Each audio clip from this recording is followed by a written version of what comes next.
Hey, welcome back to another Bible study. Today we're talking about Joshua chapter 12 in 5 minutes, and we have a free PDF which you can download on our website. There's a link down in the description, as there always is every day. I have now finished Joshua, all the studies for this one, and I'm working on Judges now, trying to get a design, and I'm having trouble.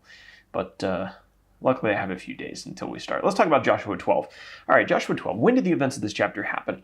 The Israelites began their conquest of the land of Canaan, the promised land, around 1450 BC, and it lasted for approximately 5 to 7 years. So we're within that period in this chapter. Our major characters are Joshua. He's the leader of the Israelite people. We're also going to talk about Moses, who is the previous leader of the Israelite people. He was used by God to free the Israelites from slavery in Egypt, to lead them through the wilderness, and he brought them to the borders of Canaan. He died back in Deuteronomy chapter 34. If you go down and look at the map, we're not going to focus in on one particular location on the map in this chapter. We're actually going to talk about all of the lands that the Israelites conquered on the east and the west side of the Jordan River. So kind of all of the map.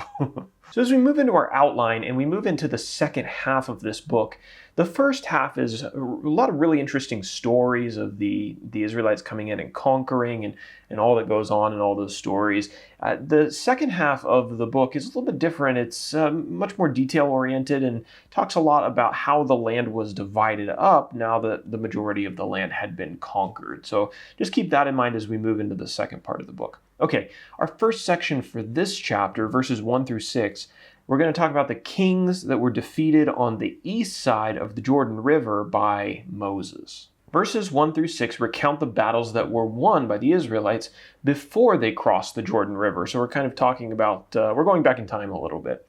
Moses and the Israelites conquered the land from the valley of Arnon to Mount Hermon. Mount Hermon is actually above, it's north of the limit on our particular map. But if you get another map online, you can find it north of the Sea of Galilee.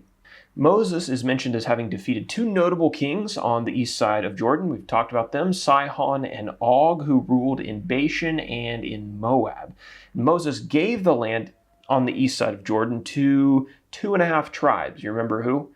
Reuben, Gad, and half the tribe of Manasseh. That's where they made their home, instead of crossing the river and making their home on the west with all the other tribes. Now, our second section is a little bit longer than the first one, but we're going to summarize it quite quickly, and you'll see why in a second.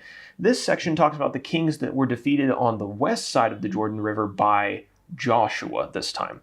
So God gave Joshua victory over all of the kings who lived on the west side of the Jordan River, and he divided up their land and gave it to the 9.5 remaining tribes of Israel who were going to live there. Verses 9 through 24 of this chapter contain a list. I guess I could have put all the kings down, but I think the summary is probably better.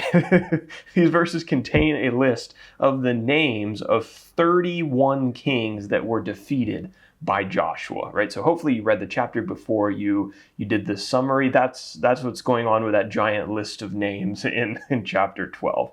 Okay, so this chapter is about the kings that Moses defeated on the east side of Jordan, and then the kings that Joshua defeated on the west side of Jordan. It's kind of just a summary of the conquest. Now for our application, take a moment to admire the faithfulness of God that's displayed through the words of Joshua chapter 12. It had been approximately 500 years since God promised to give Abraham's descendants the land of Canaan. You can read about that all the way back in the book of Genesis chapter 12, verses 1 through 9. A chapter like this can seem a little bit tedious, maybe even a little bit boring to read because there's all these names that we can't pronounce. But it is a great reminder that God always keeps his promises, no matter how much time passes. You can always trust God.